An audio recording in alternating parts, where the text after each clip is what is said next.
نحمدہ ونصلی ونسلم علی رسولہ الکریم بسم اللہ الرحمن الرحیم۔ السلام علیکم ورحمۃ اللہ وبرکاتہ۔ آج کی ویڈیو میں ایک مختصر سا عمل میں آپ کو بتانے جا رہا ہوں۔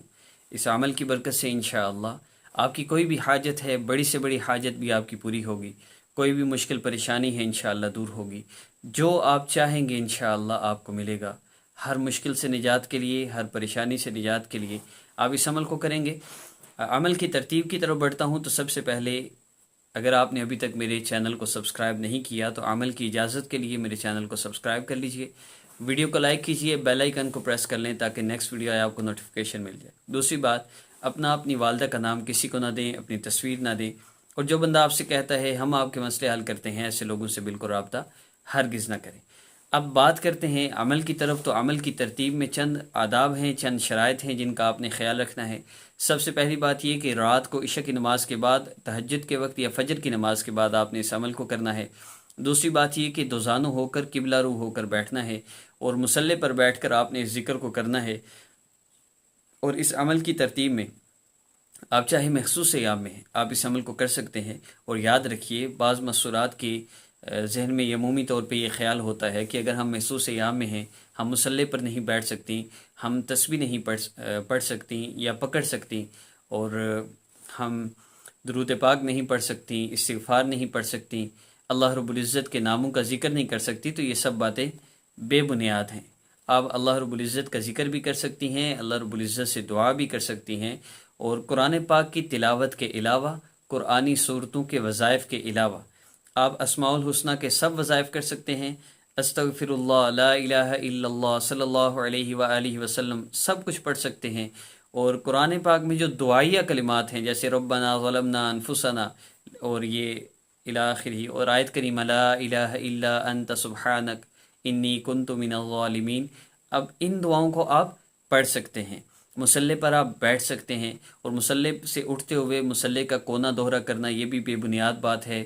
بعض لوگ کہتے ہیں کہ شیطان جو ہے وہ نماز پڑھتا ہے، بھئی شیطان کو کیا ضرورت ہے، وہ آپ کو نماز سے روکتا ہے، اگر وہ پڑھتا ہے تو پھر تو آپ سیدھا رکھیں نا، پھر تو سیدھا رکھیں، وہ بھی کافر مسلمان ہو جائے، لیکن ایسا نہیں ہے، یہ بے بنیاد باتیں ہیں، تو اس بات کا خاص طور پہ خیال رکھیے۔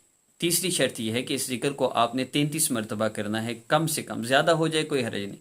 چوتھی بات یہ ہے کہ جب آپ کے دل کی کیفیت بدلے، 33 دفعہ تک آپ نے مکمل کر لیا، اور 33 دفعہ آپ اپنے ہاتھوں کی انگلیوں پہ آسانی سے گن سکتے ہیں، اس کے بعد آپ نے اس وقت تک پڑھنا ہے جب تک کہ آپ کے دل کی کیفیت نہ بدل جائے۔ 33 مرتبہ سے پہلے ہی اگر دل کی کیفیت بدل گئی ہے تو 33 کا عدد آپ نے مکمل کر لینا ہے۔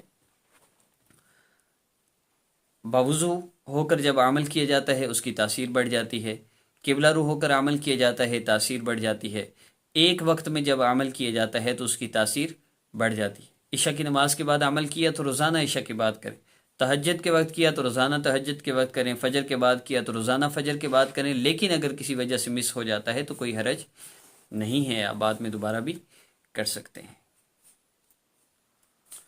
عمل کی مدت کے حوالے سے بات کی جائے تو اس عمل کی مدت صرف 3 دن ہے، 3 دن آپ نے کرنا ہے، اور انشاءاللہ 3 دن کے اندر اندر آپ کا مسئلہ حل ہوگا۔ آخری بات، جب بھی آپ عمل کا آغاز کریں اس سے پہلے 2 رکعت نفل حاجت کی نیت سے آپ نے ضرور پڑھنے ہیں۔ حضرت حذیفہ رضی اللہ تعالیٰ عنہ ارشاد فرماتے ہیں کہ جب آقا پاک صلی اللہ علیہ وسلم کو کوئی سخت امر پیش آتا تو رسول اللہ صلی اللہ علیہ وسلم نماز کی طرف متوجہ ہوتے تھے۔ 2 رکعت نفل حاجت کی نیت سے پڑھ کے 3 مرتبہ آپ نے درود پاک پڑھنا ہے۔ اس کے بعد اللہ رب العزت کے 2 اسماء مبارکہ، یا حسیب یا اللہ، یا جلیل یا اللہ، ان 2 اسماء مبارکہ کو، یا حسیب یا اللہ، یا جلیل یا اللہ، ان 2 اسماء مبارکہ کو آپ نے پڑھنا ہے، اور ان کو پڑھنے کے بعد 33 مرتبہ پڑھتے جائیے۔ اللہ رب العزت کو یوں پکاریے جیسے بچہ اپنی ماں کو مصیبت میں، تکلیف میں، پریشانی میں پکارتا ہے، اللہ رب العزت کو پکاریے۔ دل کی کیفیت بدلے، دعا کر لیجئے۔ آخر میں پھر 3 مرتبہ درود پاک پڑھنا نہ بھولیے گا۔ عمل کے شروع اور آخر میں بتایا جائے یا نہ بتایا جائے، درود پاک آپ ضرور پڑھا کیجئے، انشاءاللہ اس سے آپ کو فائدہ ہوگا۔ اور آخری بات، دعا ضرور کریں، وظیفے جتنے چاہے کریں، دعا نہ کریں تو وظیفہ نامکمل رہ گیا۔ دعا کریں، اور دعا بھرپور کریں، نبی علیہ الصلوۃ والسلام نے ایک صحابی کو دعا کا طریقہ سکھایا، مفہوم عرض کر رہا ہوں کہ پہلے تم اللہ رب العزت کی عظمت اور بڑائی کو بیان کرو، اس کے بعد مجھ پہ درود پاک پڑھو، اور اس کے بعد پھر اللہ رب العزت سے جو چاہے مانگ لو، اللہ رب العزت تمہیں عطا فرمائیں گے، اور انشاءاللہ ہر جائز حاجت آپ کی پوری ہوگی۔ اس عاجز کو اپنی دعاؤں میں یاد رکھیے گا، اس عمل کو کر کے اپنی آراء سے ہمیں ضرور آگاہ کیجیے گا کتنی جلدی آپ کو فائدہ ہوا، آپ کا ایک دن میں مسئلہ حل ہوا یا 2 دن میں ہوا یا 3 دن میں ہوا، ہمیں ضرور بتائیے گا۔ اور نفل اگر محسوس صیام میں ہے تو نہیں پڑھنے، ویسے ہی آپ اس عمل کو کر سکتے ہیں۔ اس عاجز کو اپنی دعاؤں میں یاد رکھیے گا۔ السلام علیکم ورحمۃ اللہ وبرکاتہ۔